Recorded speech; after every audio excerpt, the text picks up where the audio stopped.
Pal Comical with your hosts, Andrew Glonner and Chris Ramos. And tonight we review Fables by Bill Willingham and Mark Buckingham with a cast of a slew of artists and illustrators and critters. Yes. Right. So a little bit of backstory with this is one tale to be told.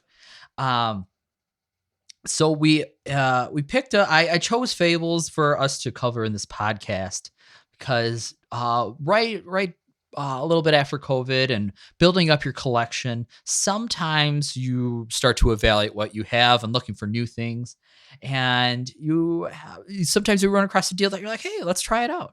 So I made a trade for when DC put out their first compendiums of this series. So they were introducing, it's like a brand new collection of, it's almost like a phone book of just issues of... Easiest way to say it, a giant issue phone book.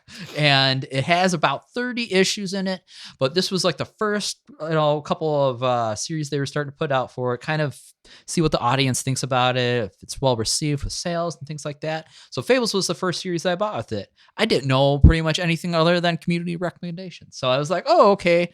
But honestly, when I picked that up and it's difference between, some people like it, some people don't, I thought it was just way too unwieldy to honestly open up to an issue, keep it open, and try to read through the series. And it's just a soft cover, right? It was just a soft cover. It wasn't hardcover. Again, like your old school phone book. And just as big. So I didn't really have any interest in reading them at the time. And so I traded those away, or I sold them. And then another person on our Omnibus Facebook group, as there is out there for any, collectors groups, somebody approached me and said, hey, I have this whole series of Fables that I'm willing to trade for something you have. And I said, sure. That sounds great. Yeah, I'm still interested in the series. I just didn't know how to read it, or I was kind of discouraged. So I'm like, hey, I've never had a whole run of a collection. Let's see what this is. All right. And she kind of shows me pictures. I'm like, okay, the very decent collection. All right, cool. She always sends them over here. I only read one of those trade paperbacks, and I had 3 boxes for those trade paperbacks. I was just saying, and how many volumes there was about 30, 40 volumes. And maybe they're each like 5-6 issues. Some are more, some are less. And you're like, whoa, okay. So I read one. So about a little over 100 pages each or so. Right. Okay. And so I read one. I was like, oh, this is good. And then I just lost interest in the series. As you know, we all have ADHD brains. Well, and then we also have all these things in our collection that we want to read. So it's hard sometimes to stay on with something that's really long, or it seems really intimidating. Yeah, it's kind of like a really long book series, and you're like, if I'm going to devote the next 6 months to this or 3 months to this, I got to be all in. Sure. So finally, we time passes and things like that, and eventually in my personal collection, I didn't have room for it on the shelf, which means I had to go somewhere in my house. And I felt so bad for it because it's like the stack of shame that looks at you. Yeah. And just like, read me. Come on. You got me for a reason. You should. And I wish you, pick me up and read it. So finally in our little collection of podcasts and things like that, I was like, this is the time. It's time. Let's do it. Read beyond the first volume.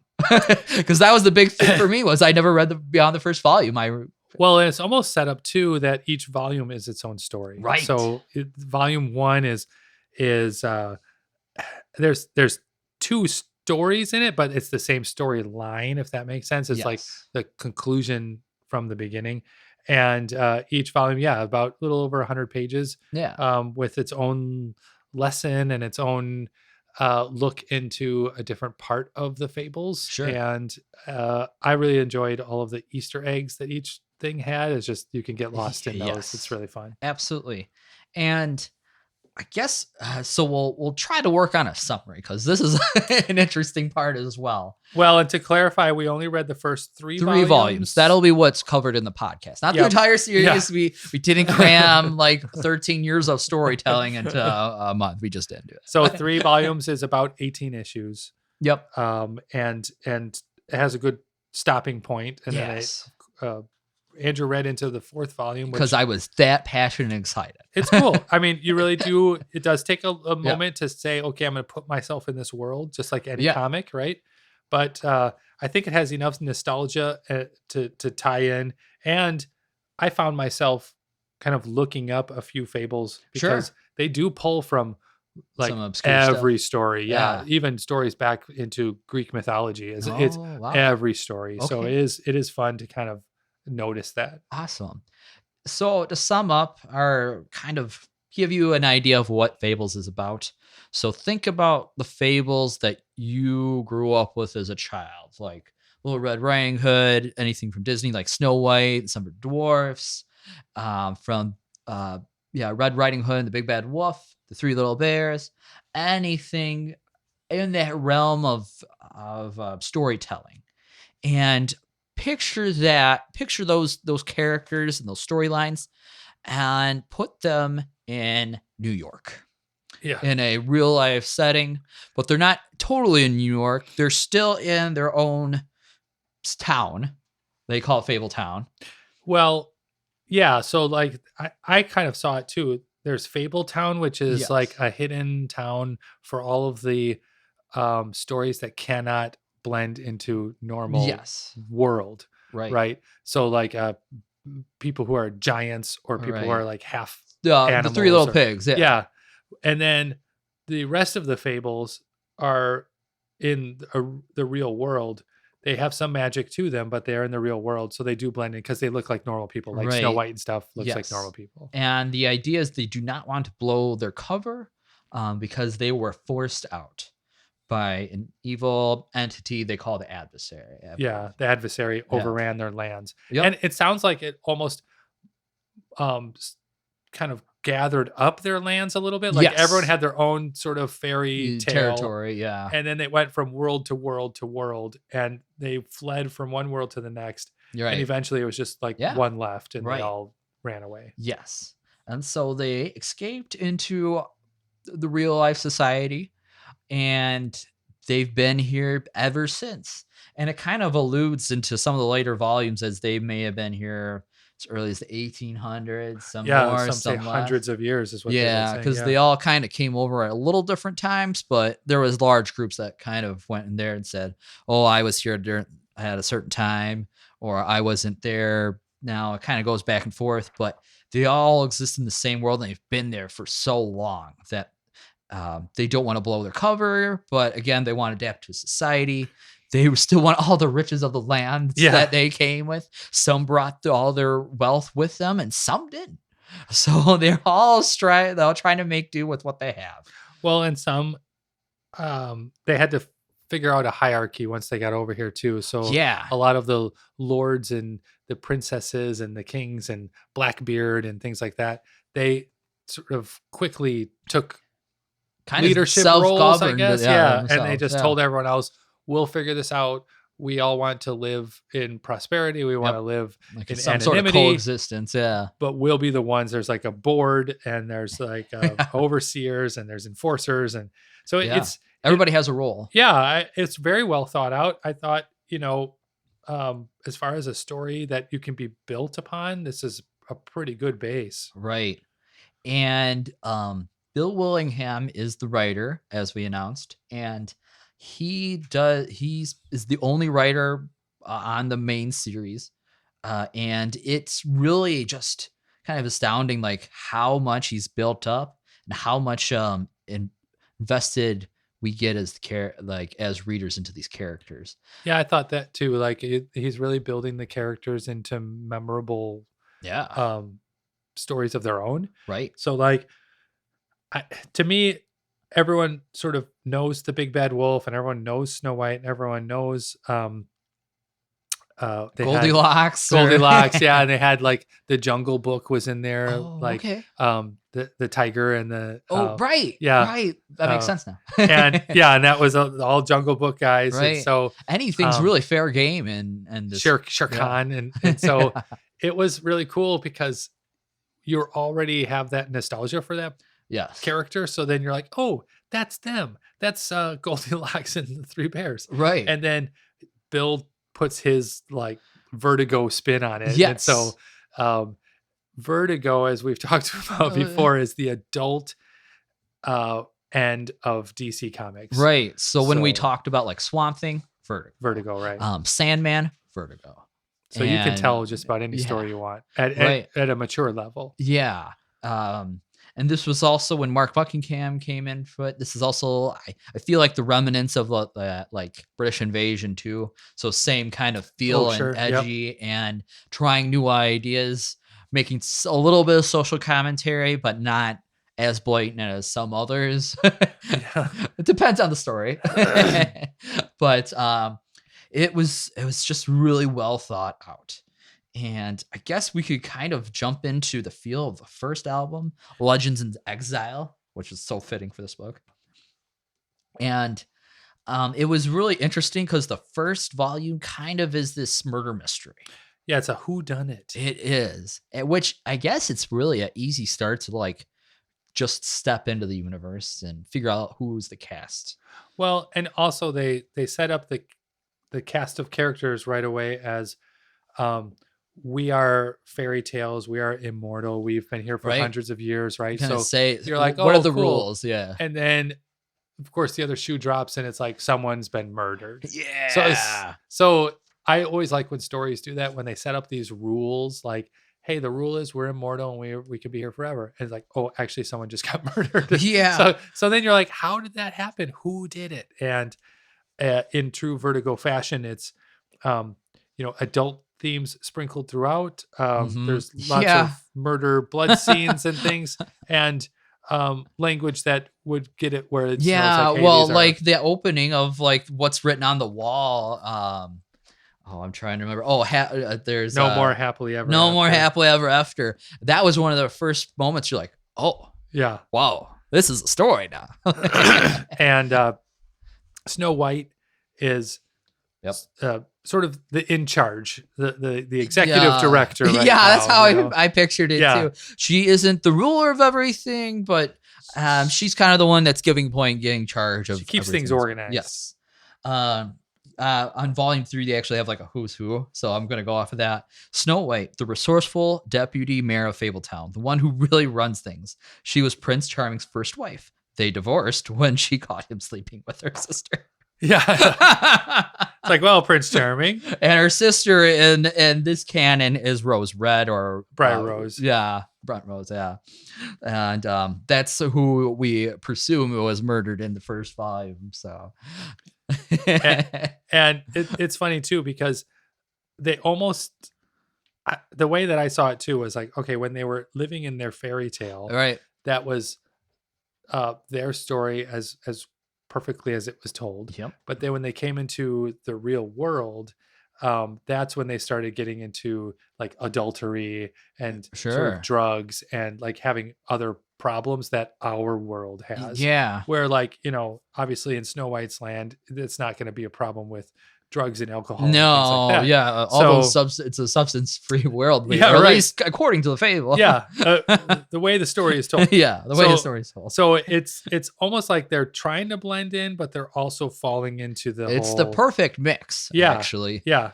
And then you get to see just how these perfectly put together, prim and proper, fairy tales, how they kind of start falling apart into regular human tendencies, I guess. Right. Prince Charming is literally the most charming person in the kingdom. Yeah. But he also doesn't really have, we talked about what wealth they brought. Some people brought into the land, some people didn't. He didn't bring anything. He wasn't have anything. Yeah. So what does he do? He's not a prince of anything. He charms his way into short-term relationships. Kind of takes advantage of the person without saying what it is. Kind of just says, "Hey, I'm gonna go bunk with you. I'm gonna romance you for everything you are. Yep, I need some money. Here's some groceries. Love that. I'm gonna love you as much that this relationship." A couple, not even maybe a week later, he'd be like, "Oh, got everything I needed. Hey, I'm gonna go bounce." Until he overstays his welcome. Yeah, and then he just finds another person. Then you're like, "Whoa, okay," and that's how he kind of gets around. He charms another person, right? So the way I saw that too is that they must have some magic still in them, Right. because He's they're pretty much like super the bard, charismatic. the super bard of the world. Yeah. Yeah. Super charismatic. Yeah. Super charismatic. There you go. That's your D&D words. Yeah. And then the others, I mean, they can use some of their powers, I guess, Right. but it's not like they're throwing a huge amount of magic around. Sure. And I guess the perfect example is Bigsby Wolf, or the Big Bad Wolf. Yeah. The He goes by bad, Big B. Yeah, Big B. And he's the big bad wolf of old who's reformed and can now assume human form. He's the sheriff of Fabletown. And so he is kind of the Jim Gordon of this world. Yeah, like I kind of viewed that. He's somewhat reformed, I guess, is a good way, because some of them came over as villains, and Right. the fables are like, well, how do we deal with this person? Yeah, I guess. now? Yeah, the big bad wolf isn't exactly Yeah. a nice guy when you think about it. Yeah. And so it's like, well, everyone has a role to play, and so you just try to find out what is their role and how does it make sense to this new society. And old King Cole, is that right? Yeah, King Cole. So what's he from? He was just from a Mother Goose fairy Oh, tale. okay. And so he came over as like Yeah. a very respected man. Yeah, right? who can be easily bribed. Yes. Yeah, right. Like he was chosen to be the king of everything over here, and so he sort of oversees everything. But he Right. also tries to, I think, structure, how important is this to Keep the peace. the kind right of. now? Because Right. they're looking at spans of centuries, right? Right. So I think they're constantly evaluating how big of a deal is this problem that's Yeah. coming up. And then you have characters like Jack of Fables, Jack and the Bean Stalk, that Jack. He's a Yeah. character, let me tell you. He's kind of the rogue, if we're good, making more D&D analogies. Yeah. He's very much the rogue. Jack Horner. Yep, Jack Horner. And he is really trying. He's kind of the get rich quick scheme guy. And he has a hard time getting people to believe in him, or he's always trying to scheme his way to wealth and things like that. So he really has a lot of trust issues with people trying to trust him. And so that was interesting to see him develop as a character as well.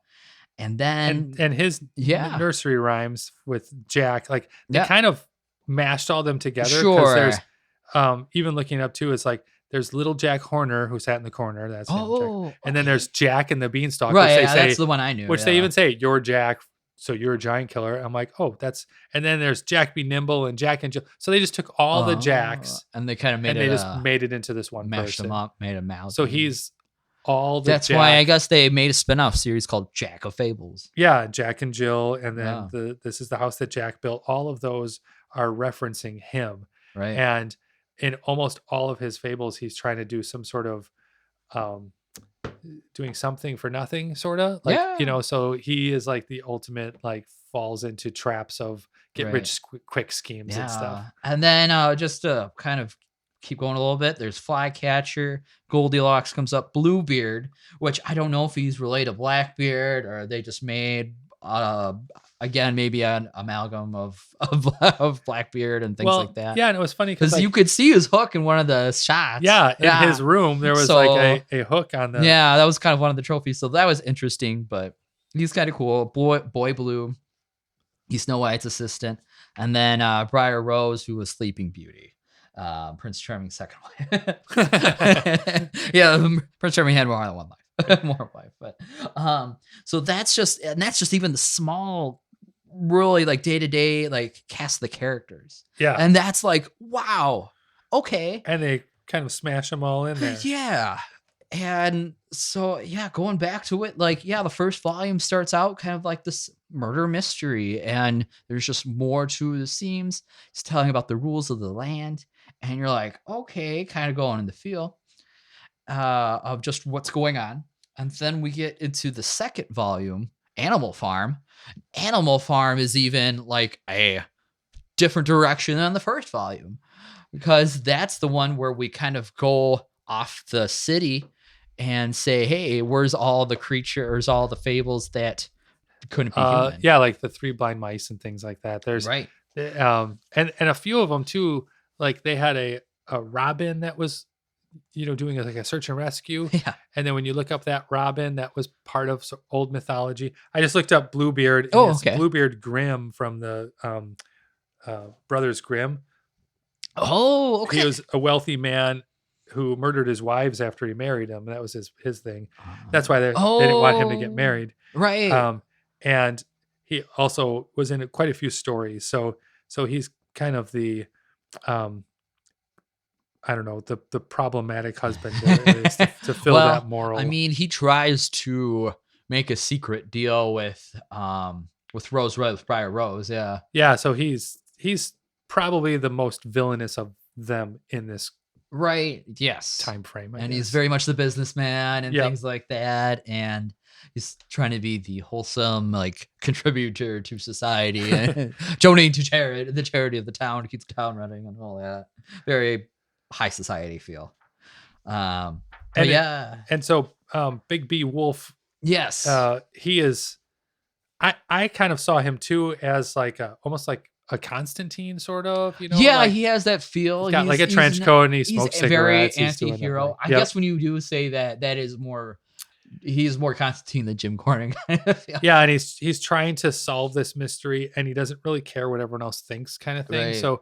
So he's totally outside of it. So he kind of has that gruffness to him, which is kind of cool. I don't know. I think it's in the third volume where he explains why he smokes all the time because it dulls his senses. Oh, yes. Yeah, Yes. and otherwise all of his senses in this world would be just so hyper that he couldn't like separate it or dull him down. So with smoking, he picked out smoking as a hobby because he still can turn into a wolf, like a lichen or werewolf or how you ever want to put it. But his wind that he blows still, like to blow the houses down and stuff. That's actually like Bill, the writer, just hyper realizes that and says, "Let's crank that so he could blow down a whole forest." Yeah, like he's got some actually kind of like one of the prime fighters in the whole town, which was like, wow, okay, I would have never thought to do that, but that's really clever though. Yeah, and it's kind of cool because it also does a little bit of a slow burn. Like you don't know all the stories of everybody, right? And then they all go to a remembrance day. The ball. Yes, the Remembrance Day ball. That's the big event. Yep. And they all go to that, and then they read from the remembrance scroll. Yeah. And they kind of tell the story of the fables. And even through there, I'm looking at the pages now, it was saying, once there were 1,000 separate kingdoms spread over 100 magic worlds. So there was lots of different stories. And it is cool. It says wizards are wood carvers and shows Pinocchio and Geppetto. Yeah. And it shows we had our sinners, our saints, and our blatant social climbers. And then Jack was climbing the Bean Stalk. Yeah, old Jack. And even in there was one, I'm trying to find it here. Oh, yeah. It says, then they were overrun and their lands were starting to be destroyed by this angry god. Like it's just a powerful entity. That's tearing very demonic in nature. So it's everything that fables aren't. Yeah. And so it says, when the Emerald Kingdom fell, we tissed and tutted in our homes. So the Emerald Kingdom is the Wizard of Oz. Oh, and then it says, after all, they were always odd folks and ever so far away. And they showed another one where they were sitting on a throne. And that's what they're saying is that the Emerald Kingdom was odd folks and so far away. And then they had another one when the kingdom of the great lion fell. And so I thought that one was Narnia. Yep. I did too. Aslan. Yeah. Yep. So it's pretty neat. Every once in a while they have these, and they don't really outright saying it, but the Narnia one. So they said, then the kingdom of the great lion fell, and again we did nothing because we always found the old lion to be a bit too pompous and holier than thou for our taste. Right. Because Aslan's viewed as very religious or godlike, or and Narnia was notoriously written as a very religious sort of analogy. So it's just little takes like that. And I thought, you know what, that's kind of neat. It's no different than like Hellboy tapping into a lot of those kinds of stories. This is the same way that they're tapping into a lot of these Robin Hood and everything else. Yeah. It just makes for a fun read, Yes. to learn about all of that at the same time And and I kind of would search say it out. even with this, as we're reading, the first 18 issues, you couldn't. I don't know. For me, from my perspective, I couldn't really predict where the story is going No, that's really funny you because mentioned when we that because read a same lot idea. of superhero stories, Batman, Superman, Spider-Man, Thor, Doctor Strange, whatever, you kind of have a sense of where things going. The good guys Mhm. win a lot of the time, unless it's a really they set determined story or really off the beaten path. Mhm. Um, it's a lot of predetermined, or you can guess where it's going, or things like that. A little bit repetitious. Well, and the story progressed, and then it also touched. Every once in a while, they would throw another fable in. So it was Yeah, kind of neat because I right, mean they could draw on, if you think about it, they could draw on, like I said, thousands of stories, right? right. And like Pinocchio here is really funny. He's just sitting on a couch, Yeah. and this lady goes up and she's like, Yeah, "Hey, I hey love his Pinocchio, reasoning. having a good Good time?" time. He's like, No. "No, I come to this because I hope that blue fairy who turned me into a real boy is going to show her face." And he's like waiting to get revenge, and they're Yeah. like, "Why? What's wrong?" He says, "I've been a boy What? for 3 Yeah. centuries." So he Right. he wants to grow up, but it's like, Yeah, she I'm made me over a 3 boy. centuries old, and I Yeah. still haven't got through puberty. Yeah. It's like he doesn't want to be a little boy. So like at first you think, "Oh, Pinocchio, he's a real boy." Oh, Well, he's a real boy, all yeah, right. but you don't think like, "Oh, I guess he's not going to grow from there," you know? No. So I think for those kinds of things, Bill Yeah, and they really really pay had a off lot of these fun. 4 panels Yeah. in volume, This is 3 or still 4, or I think it's 4. 4, they really pay it off because issue. they go to Yeah. war, and his father, you come to find out, is captured by the adversary and building an army Oh. of wooden soldiers. And so I haven't gotten past 4, but I just read that last night, and I was like, "That's genius!" That's Like, great.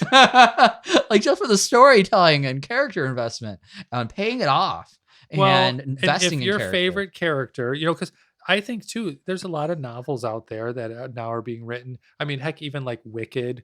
Wicked is about the Wicked Witch of the Right, from West. a different perspective. Yep. And so there's a lot of TV shows we were talking about Yeah. that are also in sort of that fairy tale world that we all kind of can draw on because we have them from childhood Right. stories, so that you don't have to do too much of like world building too Mhm. much, but he really did I make mean, a good he spin had of to it. study this like quite a bit, or at least put everything up on like a board or something and Yeah. go, "Here's all the like key characteristics of each of these fairy tales. Here's Who do all the I fairy want to?" tales from the Yeah. last 100 years. Yeah, really. I mean, this could have been easy to put together, or just get it really crafted. So volume one, we'll just say they Yeah, did solve it. We won't tell you how and yeah, who, but right, but it was a pretty nice ending to volume one. I right, thought and it that was a feels so really well done. self-contained at the same time. Yeah, like you could So read if just that's all you that. wanted to read, and just to go, wow, okay, I wanted something off the beaten path, great. That's volume one. It's a great murder mystery with a bunch of fables. Go to volume 2. This is like more world building of where the fables that don't look like humans, where do they go? Okay, so they're on a farm. Okay, do they get to leave the farm? No. Well, no. Well, no. Can anyone else What? find their way to the farm? No. No. And then it turns out, so with that sensibility of the fable animals, or how you want to describe that, can't leave the farm. What happens after centuries of being there? Well, you're going to have two mindsets. Either A, they're there because they want to be protected from society, or the Mundies, as they call them. Yes, the mundanes. The Mundanes, the The Mundies. mundies. The equivalent of Muggles. Yeah. Do you want to be protected from them? Great, stay there. Or, hey, we're here and they won't let us leave, so there's a rebellion. And that's so interesting to think about. And so 'Cause Goldilocks. they feel like they're not being represented. Yeah. So they're like, we're going to rise up and prove to the world that we're real. Because Yes. that's the other thing, is that they don't I that was another question. So they kind of feed on the memories of people. Like if people are saying their stories and remembering them, they become a little stronger. That could be. Because that was like the Snow White thing where she was Mm. like, she's always being redone and rebuilt and remade. And so they're like, she has sort of this natural immunity to being injured because they Oh, okay, or said, that healing or they're stuff like, like your that. story is always being told fresh.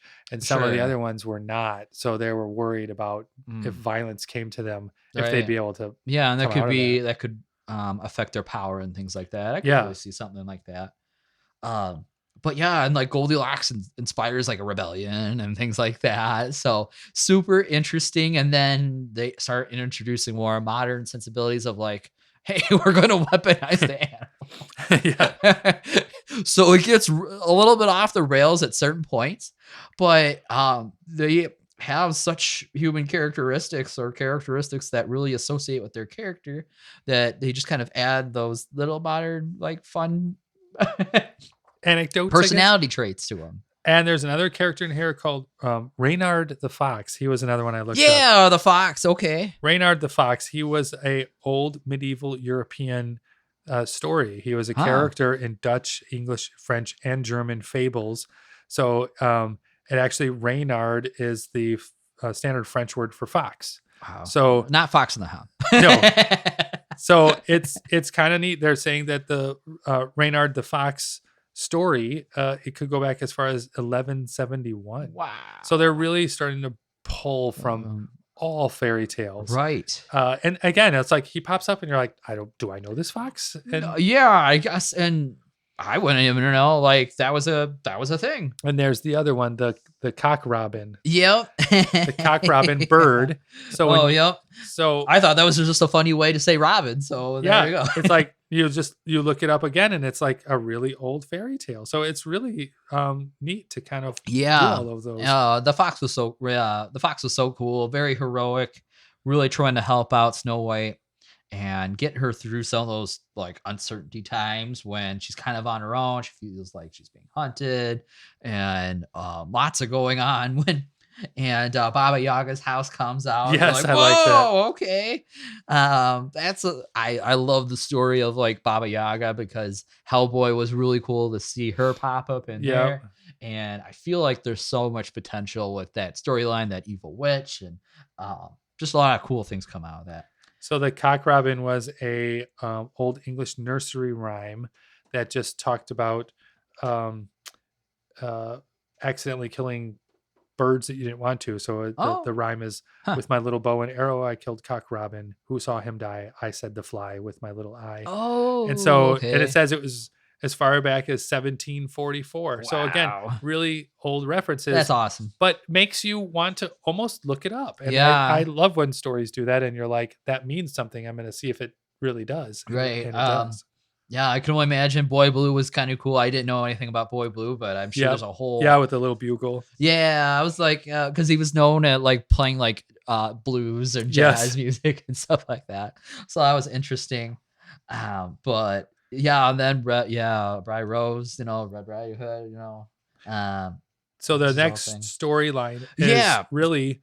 Like, so down on the farm rebellion. That was volume 2. Like Snow White goes to the farm and sort of unveils this violence that's at the farm. So she's trying to figure out how far they need to sort of stomp that rebellion down. And then the other problem is, how do we keep these type of really fantastical figures like out of the real world?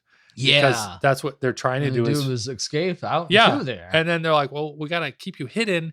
And so you can see that they see them as like being the downtrodden. And then so they're like, we're stuck on a farm and no one can talk to us. And you guys get to go to New York and have a really wonderful life, live in penthouses. Meanwhile, they're on the farm with basic necessities, really. And the shoe, the old Mother Hubbard and all that stuff. So it's, that's where that was. Okay. Who had her kids in the shoe and whatever. So it's like, that's where all of that went. Right. It was like, wow. I mean, it's not a drastic different tone from the first volume, but it really it kind of matures a little bit. You're like, they kind of turn it up another dial. Like, whoa, okay, this is really interesting. Well, and that it's a mature story, Yeah, so absolutely. it's like, how far can they go with it? I'm glad they went. They still kind of stopped at a certain level. Yes. I mean, they could have really, really pushed it Right. and made it like this macabre story of Mhm. wacky craziness, but they actually have it. I think Bill is holding the line by what He's is playing the long game. yeah, like he's leaving lots of room for the characters to grow, and he's also not going too far out of character for Right. some of them. So a few Yeah. characters like Goldilocks and stuff are like way beyond what you'd ever imagine. But Or maybe that's just an opportunity where, like, maybe the initial story, she didn't have a lot of personality. oh, And sure. so that leaves room for, like, giving a little bit of liberty. Like, hey, I need a character people would recognize, but I need that to be maybe somebody that's not fully fleshed out, that has a lot of expectations on them. And like, Yeah. hey, Goldilocks, what do we know about her? She lived with the three bears. Okay, the three bears are at the farm. Okay, maybe she's the only human though, or she's the only, maybe one of the human figures that's among these people. Yeah, right. So It kind of writes itself that way. yeah, and so she automatically sort of rose to the top of this Lord of the Flies kind of thing. Yeah. But like So when that was- they that were was so trying cool. to track the fox through the forest, they Mhm. called like their best forest hunters, their best Yeah. jungle hunters, Right. and that's where Bagheera and Shere Khan show up. And I was like, oh, that's fun. I'm glad you remember their they names. they were hunting through the forest. I see. Yeah, Shakira guy. Yeah, they're like, let's go hunt. I mean, so they Right. call them to find the fox. I was like, well, that's cool, because that was really the whole point of Jungle Book too, is to find the boy, find Mowgli. So they had to run through the jungle. So Wow. they've really touched on a lot of those. Yeah. And yeah, here's the old Mother Hubbard with all her kids, and she's got guns and stuff. They're like, get the kids ready. Yeah. So Right. And it's kind of up to like Snow White and Bigsby Wolf to kind of bring justice to the land and kind of corral in everything Mhm. too. They're the two central heroes of the story that have to like, whoa, crisis at hand. We gotta go in. So I mean, as far as like me thinking about the longevity of the story, I think it's fun because number one, you jump into it and it doesn't have to be so serious, right? We've been reading a Sure. lot of serious comics, and it's like you feel like you have to sort of put your mind in this setting, right? Right. So this, I think, is just silly enough, and then he puts in adult like Yeah. murders and stuff. Right. So you're it's like, still a fantasy book in a Right. fantasy world, but with some so adult it's themes and some satire. sort of that, yeah, tongue in cheek, like, oh look, this fairy tale princess ended up killing someone, right? Like, Right. so you're kind of like, that's kind of a fun take, but it's also like a character that you have to realize this is for a mature reader, and you don't want like to ruin all these fairy tales. Right. Yeah, I guess. Yeah, don't read it to your kids. And then the last one, Story of Love. So what does volume 3 cover? Well, these are 11 through 18. Is that the Yeah, 11 through 18. Yep. And what was this? This one was kind of, Little Red Riding Hood coming through. There was a flashback story with how Jack of Fables fought off death during the Civil War. That was cool. And he talked about his magic bean, a bag of magic beans and stuff he got. I feel It was like a that bag of story- holding. Yeah. So was this story kind of reminded me of Sandman or something, because he like A little bit. he took death away, Uh-huh. so then people couldn't die. Right. Yeah. So he That was a goes- Sandman thing, wasn't it? Or Not or it's just a really. story that's been told before. Right. Yeah. With the magic bag. that if you stopped someone from dying, if you like captured death, you would think, awesome, I clickety saved it. clack, get into my sack. Yeah, that And was it. it shows the Grim Reaper in his full skeleton, robe with a scythe, and all of a sudden he gets swooped up Yeah. into the bag of holding. Yes, that's exactly what it was. Bag of holding. Yeah. But the funny thing was, it's like, okay, so you think you've taken death away, Yeah. but things have to die, like Right. to just keep natural like order of Right. the world, I guess things have to. And he Things finds have out to be the brought- effects of taking away death from the world. Yeah, that Which would nothing dies. remains, hey, he's trying to go out and collect his chickens and harvest and things like that, and all of these come back as zombies. So at the beginning, So that's wild. Jack wants to. He's in another one of his get rich quick schemes, and he's in during the Confederate army wrong end of the Civil War. Yeah, so he's in the Civil War, and he's like, "This is it. This army's gonna win. This is gonna be great." And so he joined the Confederate, and then after a while, he's like, "Oh, I'm on the losing side, right?" Yep. So he pretty much leaves. Yeah. But it just shows. I wonder if there's a part of his fairy tales where he's like always unlucky. Oh, Like he never, like he tries something, Yeah. it never works out, because that seems to be a character trait right. of him. Yeah, where No matter what he pyramid does. scheme, whether Yes. it's because he gets in the .com. The .com, yeah, he invests heavily in the .com. Well, yeah, he's always tried. He's not very big into working hard. That's for sure. That's not part of his skill set. So No, he has to learn trial by fire. and Absolutely. I also think So, but that's really cool how I think he's Fables a good can. character. Oh, he's a great character to follow, and just to see what he's up to and shenanigans and things like Yeah. that. But it's really nice how you can go through the story, and then he'll take a break from the main story and say, "Hey, let's go back Mhm. and see what the tales," because they've been around in the main world for centuries and things like that. Or maybe we go back to the Fable town and things like that. And stories in between everything can you tell? Yeah, 'Cause you there's can. so much. I mean, they've already established that he's been here at least since the Civil War, Yeah, and which some is like, of them whoa. even farther. So Yeah. So yeah, that was really cool to see that, and it just kind of keeps going. So one of the stories, some reporter starts to get a lead on the Fables are coming. He gets like a hint of them, so they have to go. Hey, we gotta go and scrub all the information. So they do a heist story in the middle of everything. You're like, oh, okay, that's kind of cool. All right. well, they picked up on that there are reporters and there is Yeah. the digital world. Yeah, 'Cause they found out through mentioned- Yeah, they mentioned like years ago. They're like, well, years ago we just made that one guy disappear or whatever, right? But they're like, we can't do that Yeah. nowadays because Right. there's email trails and there's digital information, and now he's come up and told us, hey, I have this data on you and I'm going to run a story in the paper. So it's like, Yeah. how do you get out of that? It's not like it used to be. They said they would just make him disappear, right? Right. But they can't do that anymore. They do their best to scrub all the information. Like, well, the Yeah. online, okay, we'll do what we can. But yeah, so that's kind of nuts. Yeah, Goldilocks, she kind of shows herself, goes after this rebellion, tries to kill off Snow White, and on Bigsby and setting him out on a trip. And they kind of get brainwashed a bit for like a couple days until they end up like in the woods, and then where she's trying to like hunt him down and whatnot. And I was like, wow, okay, like this is almost like an adventure story with like trying to get away and how do you escape that. It was really like you're in it.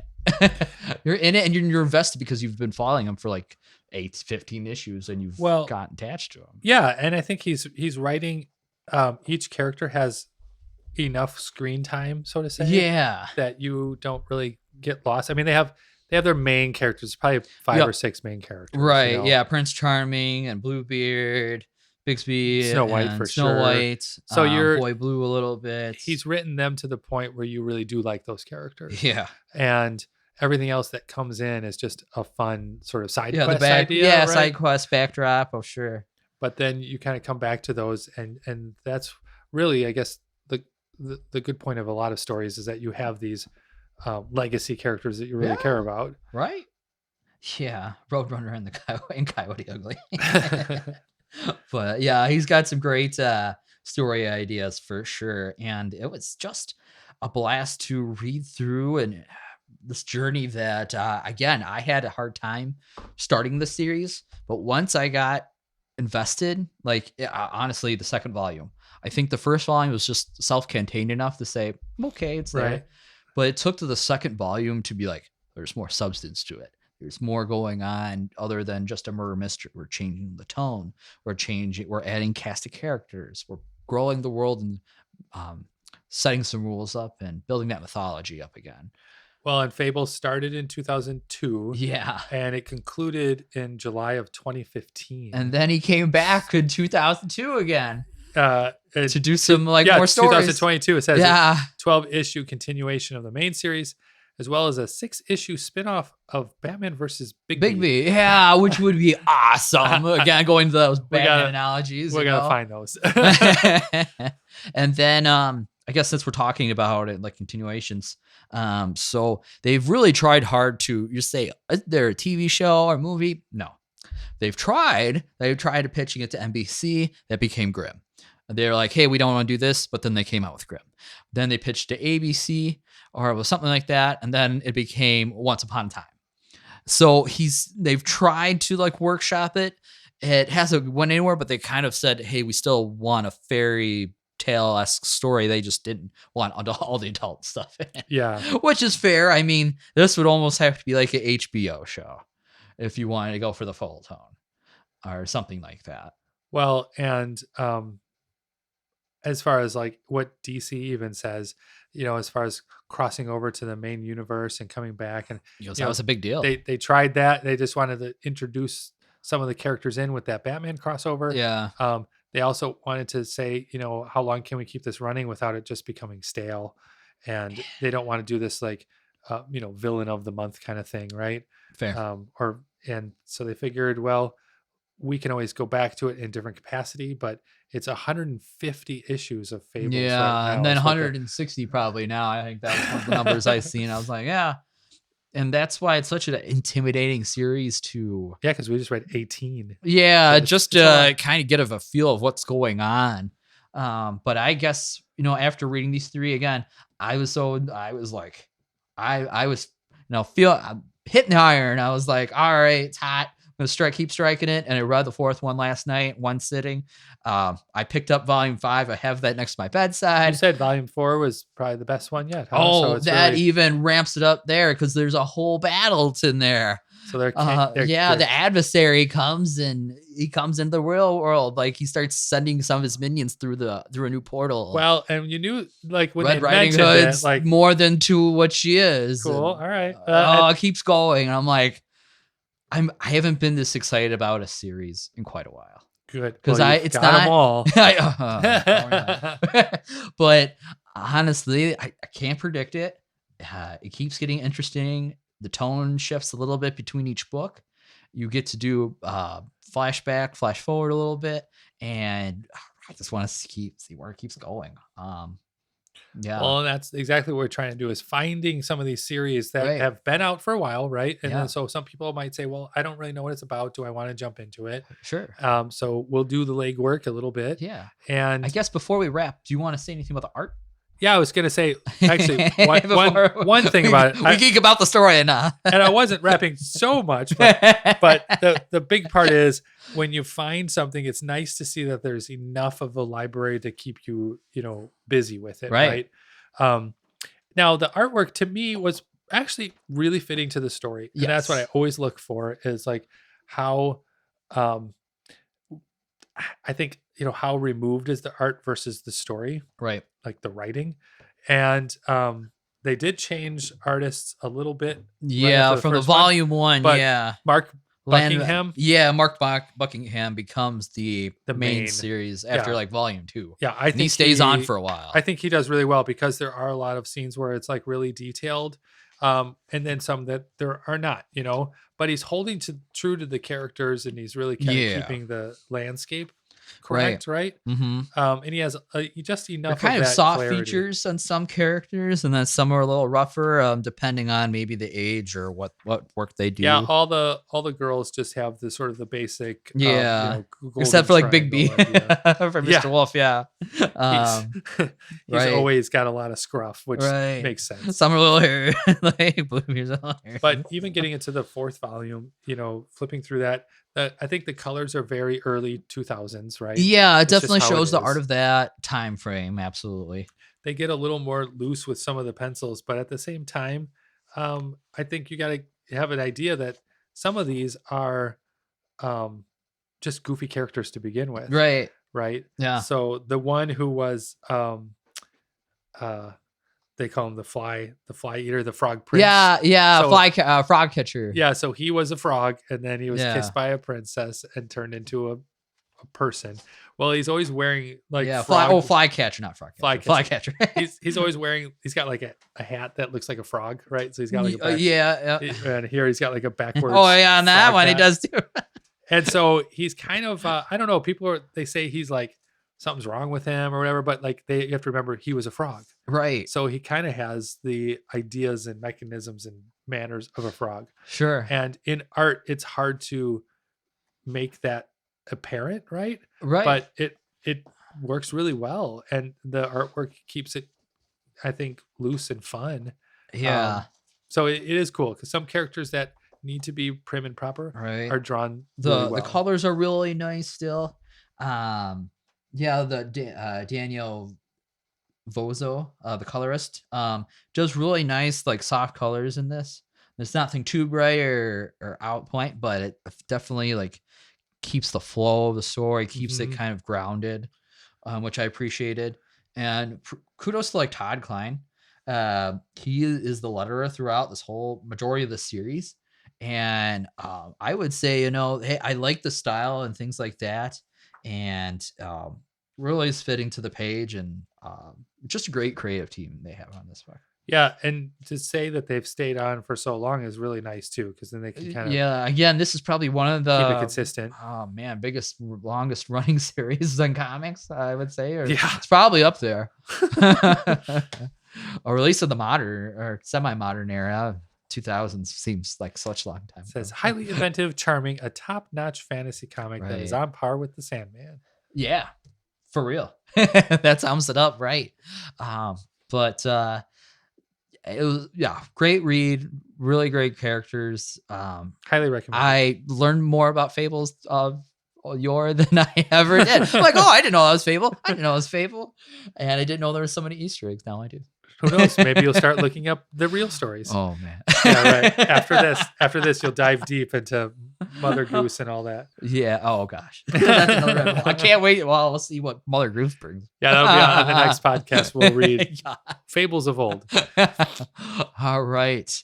And there's some great collected editions out there. Maybe I would get around to the compendiums again after reading 3 volumes, but we'll see. Yeah. But they also came out with a box set. It was like a treasure chest and had all 4 of the compendiums in it. So that was like a cool collected edition that came out. Maybe they'll reprint some glossy, nice. They had some deluxe editions. Again, there's like 10, 12 of those. That's a lot. Yeah. There's been off and on pushes for an absolute or an omnibuses to come out for these. That would be really nice to start getting these in omnis. Get on it, DC. Get on it. Maybe make some repetitions. You heard it from us. Get on it. Get on DC or whatever get on the Image or doing. wherever it is now. Yeah. But great series. Definitely recommend checking it out and falling into the well of Fables. This has been another episode of Bam Pow Comic Hour. This is Andrew Garner and Chris Ramos signing off.